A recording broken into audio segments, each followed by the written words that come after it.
had my brother in my hand, and all of a sudden, my hand was empty.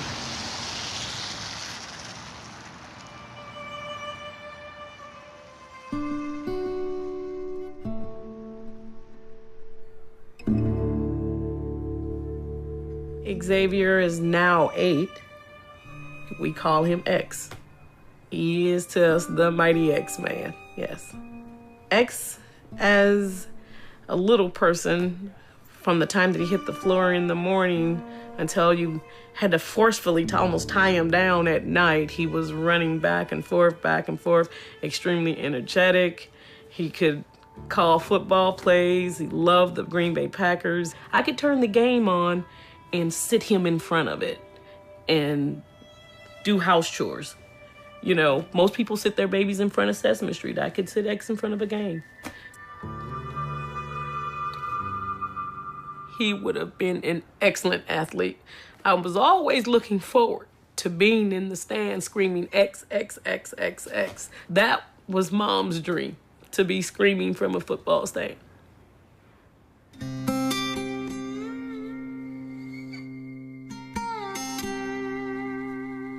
He's just arriving from school now.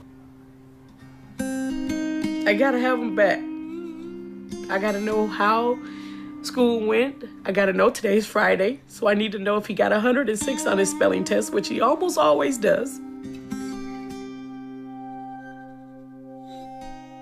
X is paralyzed from the diaphragm down.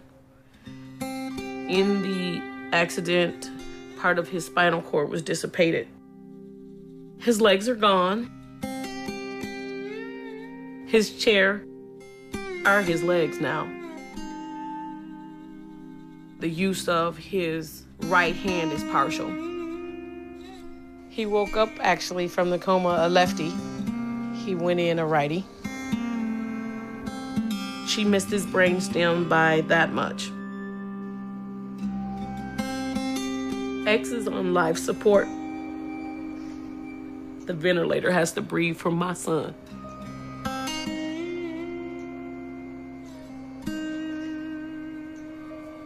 Most nights, I'm here on the couch, listening for the ventilator, listening to making sure that all the breaths are right, that his PEEP on his doesn't change, that he doesn't need suctioning during the night. I hear everything. I hear everything. I can hear the ventilator change cycles. I can hear just the breath sounds different and run down the stairs and the nurse goes, "He's good, Mom. He's good." Boy, you got good ears.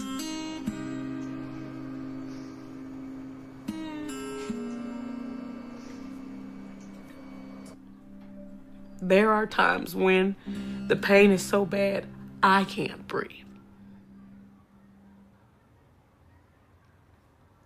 I want to say the worst thing that I can't say to X, which I used to be able to say all the time, go in the yard and play.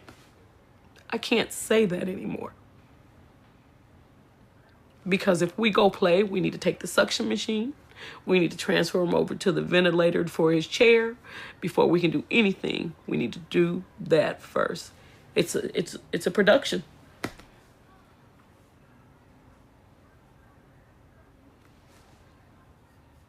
I can't say go play.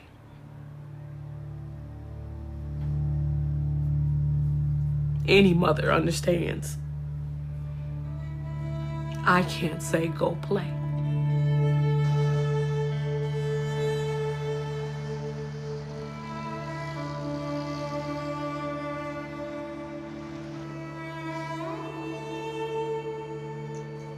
He comes to life when she comes in the room.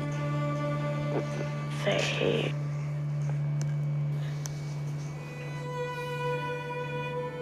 X doesn't remember as well as both Ari and I do, but Ari was walking across the street with Xavier on that October day.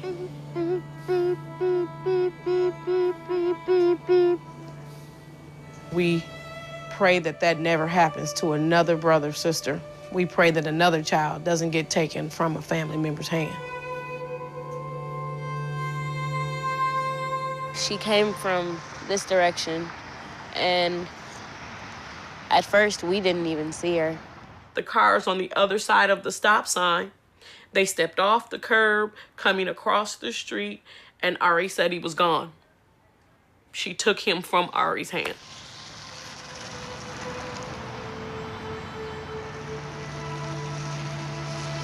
She was not only speeding in the school zone, but she had also run the stop sign because she was texting. The lady who hit X was texting. Her head was in her lap. She never even saw X in front of her. She actually came straight through the stop sign. There were no brake marks, no skid marks at all. She never stopped at a 4-way stop sign. She never stopped. You know, I'm told that the text was, "I'm on my way." Did she make it? Did she get to where she was going on time? That would be my question for her.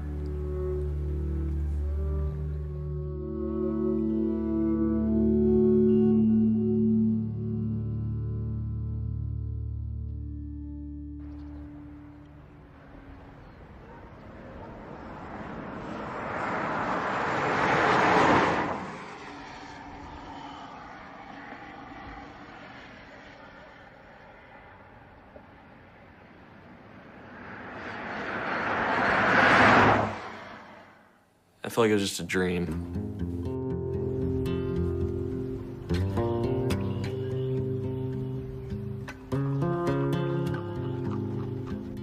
And for weeks it did. It felt like I'd wake up and I'd just think, did I dream that accident?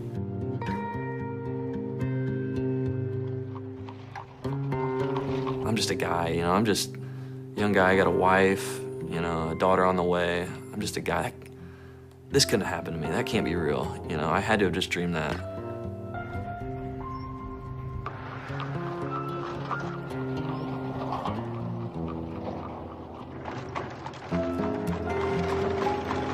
Memories, you know, what you saw that day, you know, they come back at different points. You know, I'll maybe be somewhere and I'll see an Amish family, or I'll see an Amish, and it'll bring back memories of the accident.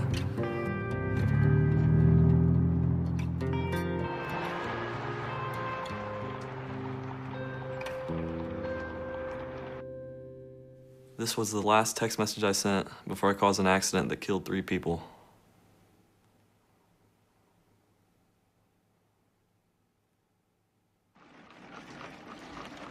The Amish family was on their way 8 o'clock in the morning that day, and then the van was driven by a young man from Bluffton, Chandler Gerber. He was on the way to a job. He cleaned carpets at the time. And he was traveling about the speed limit we determined. He wasn't speeding or anything like that, just traveling along. And he overtook the Amish right there, right just where about my car is, and basically hit the Amish buggy from behind and just ended up all the way from the point where my car is here. It's about 400 feet, 430 feet where he ended up, where the van ended up. I was heading east, right into the sunrise. Driving along. As I was driving, I was texting back and forth with my wife. I was texting, and I think I was reading a text back at the time of the accident, because I remember driving and like my head just snapped up when I saw, you know, the windshield just glass broke and screeching, and my head, you know, it happened in about a second. I mean, I had 1,000 thoughts going through my mind. As I started coming to a stop, I saw, you know, a body come down from off the top of the van. And I just thought, oh my gosh, what have I done? What have I done? And I realized, you know, I had hit something, and I realized it was an Amish buggy. I jumped out of the van, totally silent outside the van. At that second in time, there was nobody else coming or going. I walked around back, and I looked in the ditch, and there was bodies just laying there. I mean, it was just silent. It was just quiet. The only sound I heard, the only thing I saw moving was the horse. It was severely wounded. It was just kind of moving around on the ground a little bit. I remember the mother was laying, I believe it was face down on her hands and knees, like she had been sitting on a chair. And it just, like, the force just hit her, and she just didn't have time to move. You know, she was just sitting in that same position on the ground. And I just remember staring, and nobody else was around, just me and the family that was laying in the ditch, and the horse, and just silence. You had all kinds of chaos here. This is the van that was driven by Chandler Gerber. As you can see, the front of the vehicle is just totally smashed here. He was devastated. He was crying. He was just almost in a panic mode. I knew that I had been texting and driving. I knew that I had been around that time, you know, involved with reading my phone or texting or what have you. I was hysterical. I think I was probably in shock. I was sitting in a van in the passenger seat, taking in, as far as I could see straight ahead, just lights and sirens and people. And I saw a hearse drive by. And so right then, I just had this sinking feeling that there was at least one dead person. They took two young children. It was a 3-year-old and a 5-year-old. They took a 17-year-old son. I saw the youngest of the children, 3-year-old Enos.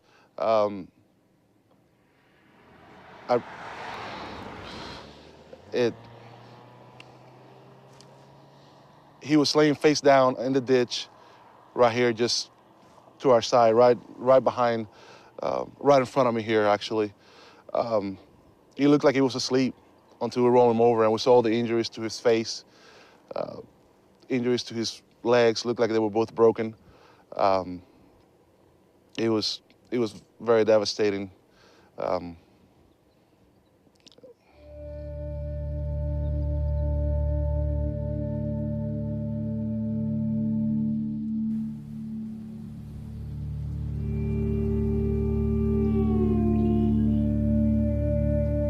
Shortly after the accident, it was pretty rough. A lot of tears, a lot of, why did this happen?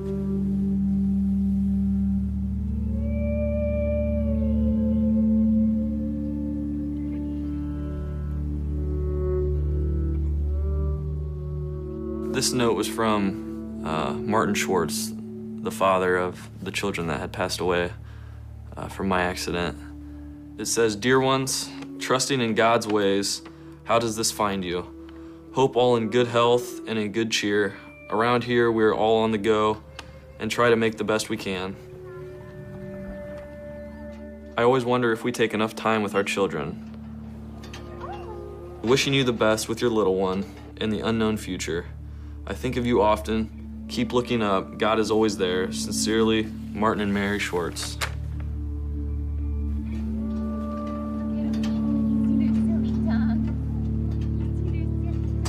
I wish so bad I could go back to that day and change my focus. I wish I could go back and say, you know, I can do these texts when I get to my stop, you know, when I get there. I don't have to do this right now while I'm driving. You know, there's just nothing that important. But at that point, you know, it was just, you know, oh, I can text and drive, it's no big deal. And it is a big deal. Please don't do it. Please don't ever text and drive. It's life. You get one chance and you live with the choices you make.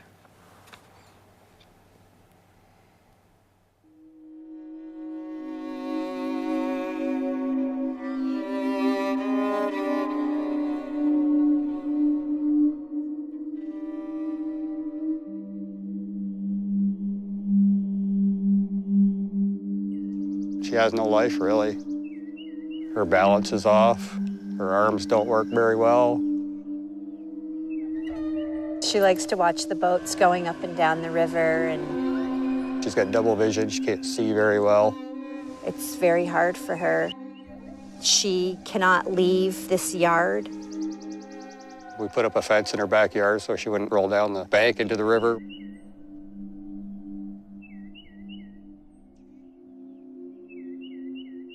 She loves feeding her bird, taking care of the wildlife that comes around. She had her life planned. She was always planning everything. Now she can't plan anything because she can't remember anything. Debbie was very active, outgoing. She worked 60+ hours a week. She held a very good position, traveling all over the world, going to Istanbul, Turkey, traveling to France, and loving working for her job, and they love Debbie very, very much. Now she is dependent on everybody, myself, my brother, friends. She cannot go into the front of the yard by herself because her vision.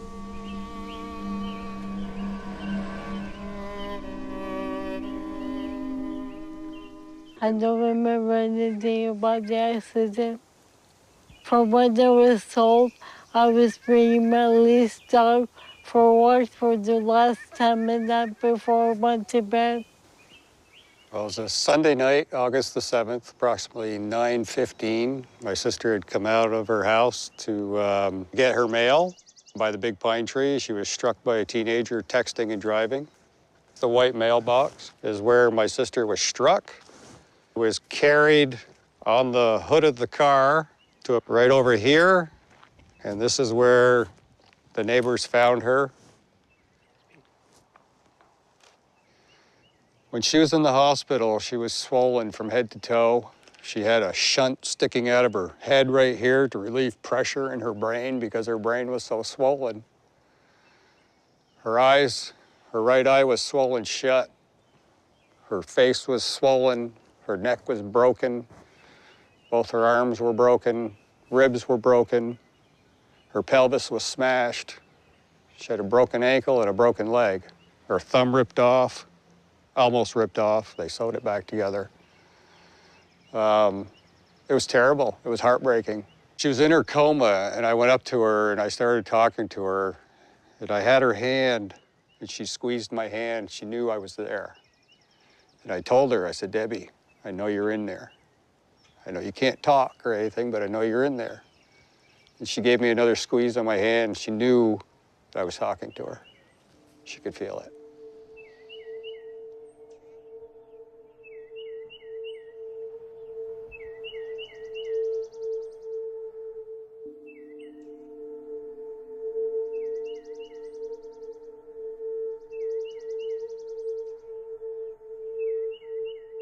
Her sentence was 30 days in jail.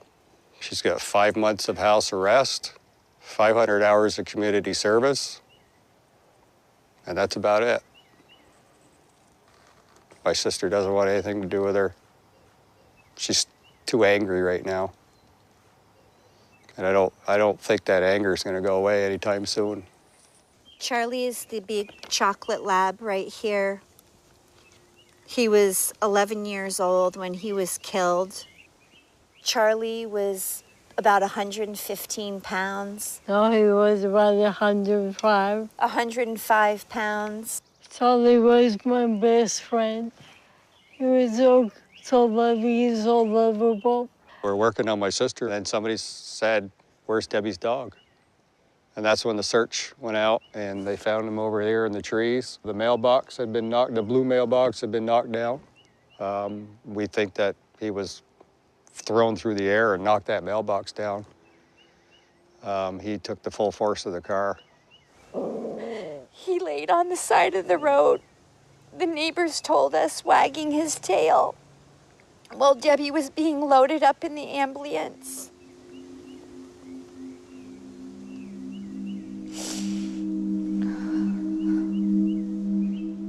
It's just not right. My sister's life has been changed forever. She went from being active to inactive in a stroke of a second, and it's over.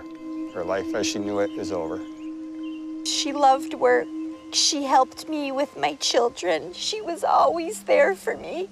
It's heartbreaking every day to see my sister like this when you knew how she was before.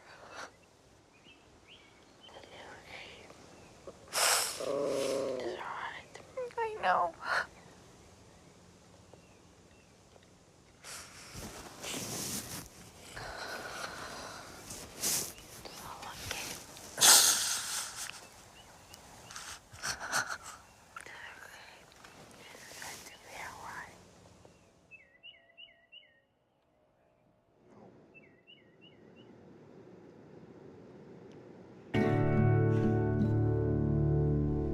I'm very fond of telescopes.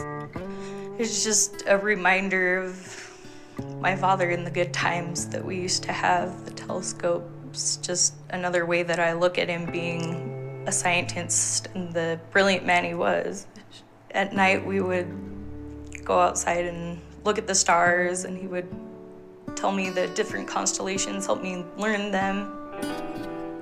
When there were meteor showers, he'd come and wake me up at 3 o'clock in the morning and take me outside, and we'd just stare and watch the meteor showers for hours. Just me and my dad outside, wrapped up in blankets. It was just a phenomenal feeling, just good father-daughter time for us. The best father I could have ever asked for. Yeah, growing up, I was pretty typical. Played a lot of sports growing up, played basketball, played football, played baseball, ran track. I'm quiet on the phone, I'm awkward on the phone. I have always preferred to text or to talk in person. I'm a cowboy, I guess, and I'm a child of the mountains. I recently took a trip out on the prairie, and it was pretty, but I'm a child of the mountains, and I need mountains around me. Every morning I can get up and watch the sun come up over this mountain to the east. It's a beautiful mountain. And watch the sun go down in the west over another pretty mountain. And so I'm not much into technology. As a blacksmith, all your problems can be solved with a bigger hammer, more heat and a bigger hammer. And so I'm not much of a technology guy, and I never have liked texting, and since that day I've liked it even less. I text often, daily, keep in touch with friends and family. The car doing the texting was going this direction. The two Thicol engineers were heading out this way, and as they passed, they brushed each other, which spun the little blue car with the Thicol engineers, spun it around this way into the path of an oncoming pickup.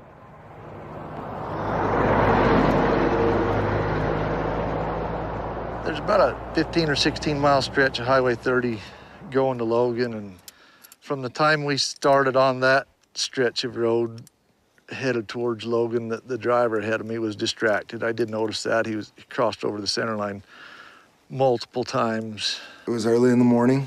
It was still fairly dark outside, and it was raining pretty bad. And on my way to work, I'm texting and reading messages, and I go across the center line and I hit another car. I don't remember what I was texting. I don't remember what the message said. That's how important it was. And I saw him cross over the center line, and at that moment, things kind of go into slow motion, and you could just see that, and I thought, man, this is gonna be bad. I remember the sound of the cars hitting, glass breaking, brakes and tires squealing. He just sideswiped it and sent it into a skid, and I had the definite recollection of thinking to myself that, I knew right then that I was going to collide with that car, and I just thought, oh, this is going to be bad. I knew right then and there, and the question in my mind was, how bad was it going to be? And my truck hit the passenger's side of the car and basically scooped the car up and carried it off into the ditch with us as we were, I had braked and was trying to get stopped and avoid it, and obviously I couldn't. My pickup went halfway through that car. I got out of my car, I ran back towards the accident, and there was a man on the phone. I heard him say that there were two men in the car that weren't breathing. The two people that were killed were inside the blue car. This other one shows what the car looked like after the accident.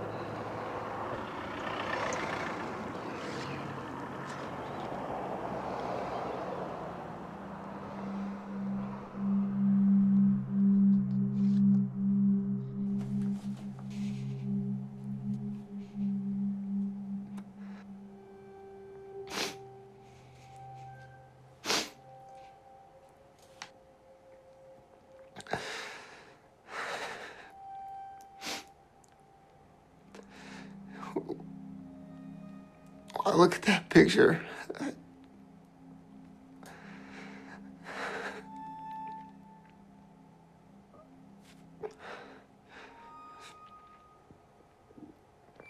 All I can think about is those families, those two men. And while I was driving, I decided that texting and driving was more important to me than those two men were to their families.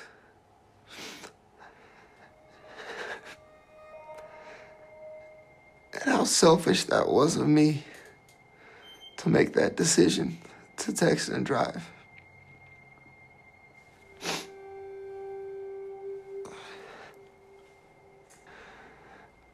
Knowing every day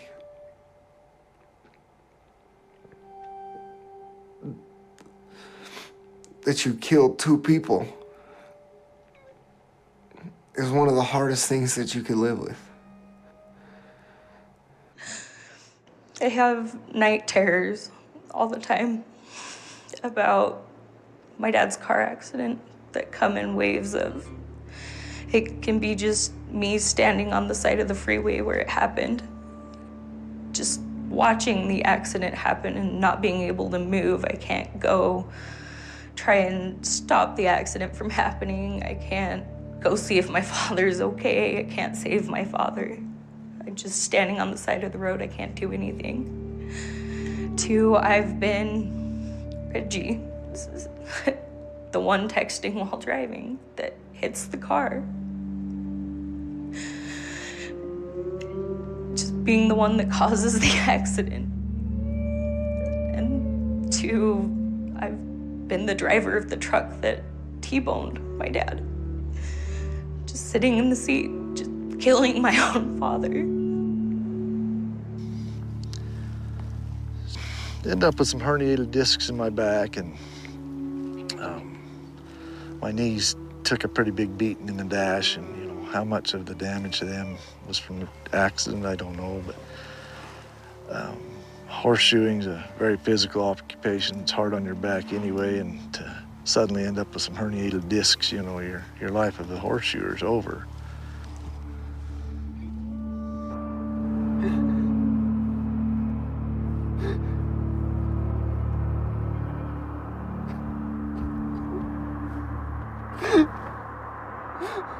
It's been almost 7 years in September, and it is still very difficult for me. That accident was preventable. There's no other way to look at it. Put my phone away, and I saved those two men's lives. And it's that simple. It's that simple for me now, looking back. And when I speak to others, I share the same message. I say, now it's that easy for you going forward to save someone's life. You put the phone away when you drive, and you're safer behind the wheel, and everyone else is safer on the road around you. I want people to look at me and look at what I did and what I caused and say, I don't want to be that guy.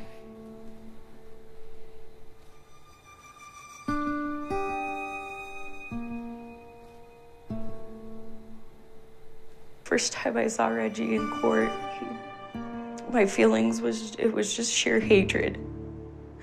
I was appalled at the fact that this kid my age had killed my dad, taken him away from me. On my sentencing date, and the families had the chance to get up and address me and speak to me. And all I could do was just look at him and hate him and wish how much he would die, or that it was him that was dead instead of my dad. Megan got up and she talked about her wedding.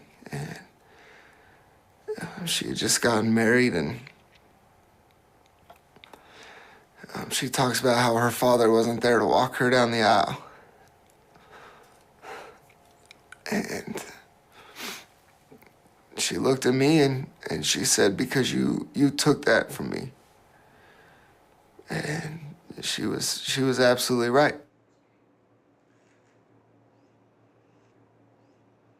I would like to think that my dad is somewhere in the universe. I go outside at night and sit on my balcony when I'm really upset. I stare at the sky, and whenever I'm super upset, I always see a shooting star. And I like to think that that's my way, or my dad's way, of trying to communicate with me. I felt that my dad would not have wanted me to be mad at him for the rest of my life, and that I knew my dad had forgiven him. I knew that, and that he would want me to try and move on and forgive him and even get to know him. Forgiveness is, that's something that I see from Megan. I see that forgiveness. I feel it. I'm grateful for it. I reached out to Reggie to tell him, I forgive you. My dad forgave you. I want to help you through your, trying to make a difference in this whole thing.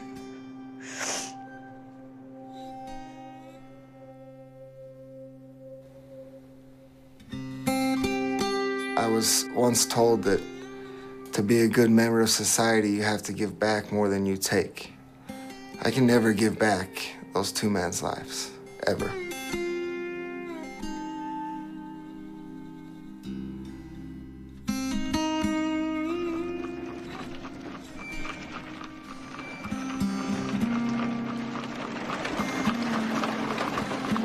I would just like to say, for anybody out there who has a cell phone, focus while you're driving, pay attention while you're driving, don't take your eyes off the road while you're driving. Things can happen so quick that it'll change your life forever. I will say it over and over and over again. Don't text and drive. That it can't wait. I would tell America to please don't text and drive. How many other people are going to have to be killed?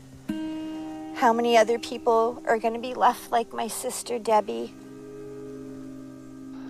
It's just nuts. It's crazy, I don't know why people don't want to talk to each other anyway.